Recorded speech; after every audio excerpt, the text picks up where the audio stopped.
The ECB held its policy rate overnight as expected and remains on track to cut in June, before the Fed. China's inflation data was weaker than expected. Singapore's GDP figures today will reflect a Taylor Swift effect. Yen traders remain on intervention watch. That's coming up in our 5 Things in 5 Minutes. And then in our bonus deep dive interview, ANZ Senior Commodities Strategist Daniel Hynes says if the oil price does jump towards $100 US a barrel due to geopolitical tensions, all eyes will be on OPEC. We could certainly see oil well above $100 a barrel, but ultimately OPEC holds the key here and they have a huge amount of spare capacity at their fingertips. But first in 5 and 5 with ANZ, global stocks and bonds bounced back somewhat after the previous day's slide. That was based on the hotter-than-expected US inflation data and markets revising down their expected number of Fed rate cuts this year to just 1 or 2.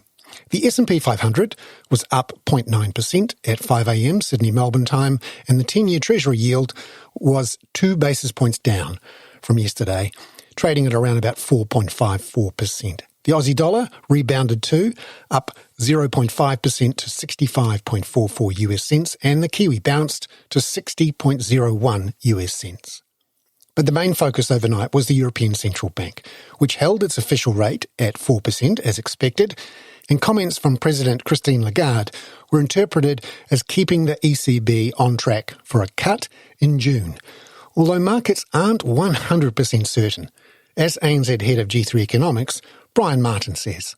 One of the reasons why the market isn't fully priced for June is it still wants to see the service data on inflation. But also there has been a feeling that if the Fed are going to be slow in cutting interest rates, well then that does create a degree of uncertainty as to how other central banks will act. Number 2, China's CPI rose 0.1% from a year ago in March. That was below the consensus forecast for a 0.4% rise, while producer prices fell 2.8%. That was in line with expectations. ANZ Chief Economist for Greater China, Raymond Yung, says the CPI was disappointing. There was a month-on-month contraction of 1%. Overall, this number is in stark contrast with a strong US CPI, but 13 hours later, then China released this weak inflation number. You can tell that the difference is the domestic demand. The Chinese domestic demand remains weak. And also, after the Lunar New Year holiday in February, the March number clearly reflects the reality after the holiday. Number 3. Singapore's monetary authority meets today, while GDP data for the March quarter is also out. ANZ Head of Asia Research, Koon Goh, says he expects policy won't be eased this year due to high core inflation. And there's an emerging theme around growth. The Taylor Swift effect is expected to support quarterly growth of 0.6% and annual growth of 3.2%. Taylor Swift held a series of concerts in the first week of March, and the international audience started to converge into Singapore in late February, and that's already been reflected in an over 8% year-on-year increase in retail sales in February. Overall visitor transits through Changi Airport, for example, also homing into near all-time highs. So all these points towards really bumper spending in the hospitality sector, which will provide a very good boost to Q1 GDP growth. Number 4, India's CPI in the year to March is out later today. The market consensus is for a 4.9% reading, down from 5.09% in February. ANZ economist Diraj Nim explains why he is picking a slightly lower 4.7%. We believe that prices of certain vegetables, which have been the source of high inflation in the recent months, are actually giving up quite fast. So we do think that inflation is likely to undershoot the market view. Now, if that happens, that is not changing the calculus for the Reserve Bank of India too much. We think that the Reserve Bank of India is very clear in its messaging that as long as growth is holding strong, they will remain focused on bringing inflation down to the target 4% on a durable basis. Number 5. The yen was the subject of fresh jawboning yesterday as Japan's top currency official said authorities were not ruling out any intervention options and that excessive volatility in the currency has negative impacts on the economy. That followed dollar yen falling below 153. It's sitting at 153.15 at 5 a.m. Sydney time. ANZ Head of FX Research, Marjabeen Zaman, says intervention risks are high for authorities. The recent declines that we have seen in dollar yen have been probably, I would argue, less speculative and more driven by fundamentals. And so I think if volatility does pick up, and again, that bar is higher for intervention, likely towards that 155 mark, that's probably when we would see actual intervention. Marjabeen Zaman there. Now, in today's bonus deep dive interview, ANZ Senior Commodities Strategist Daniel Hynes dissects the supply-side challenges pushing up oil prices.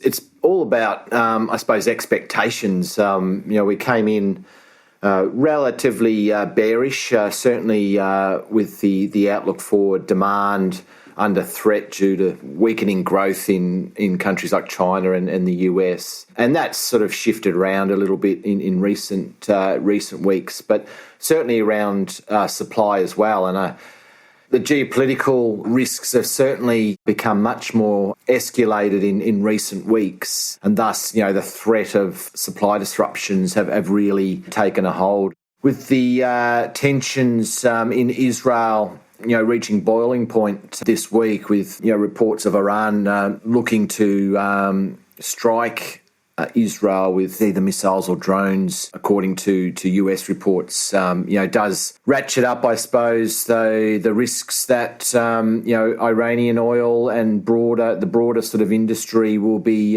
dragged into this conflict.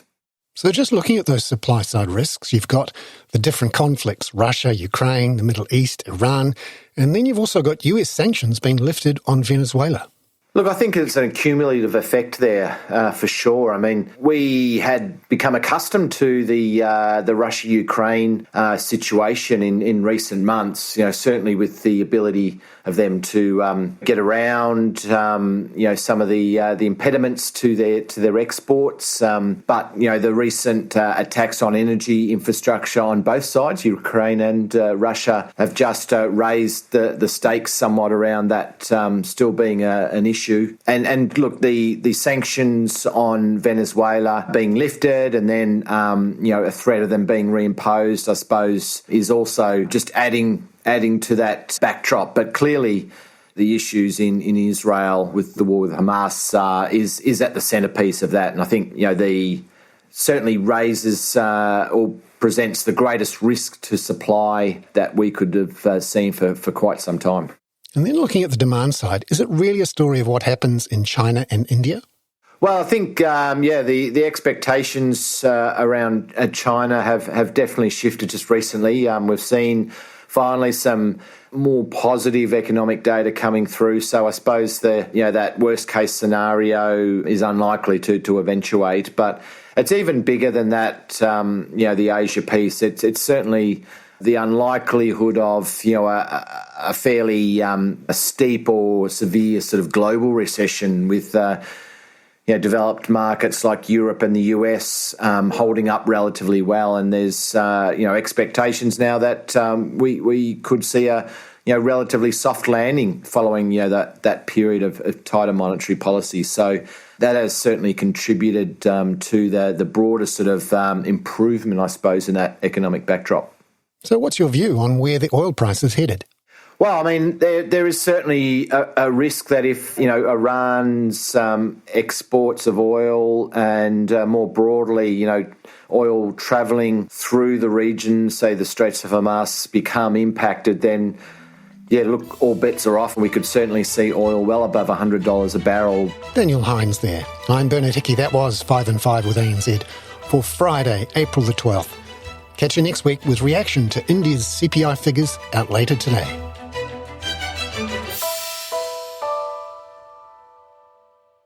This podcast contains general information only, not investment advice.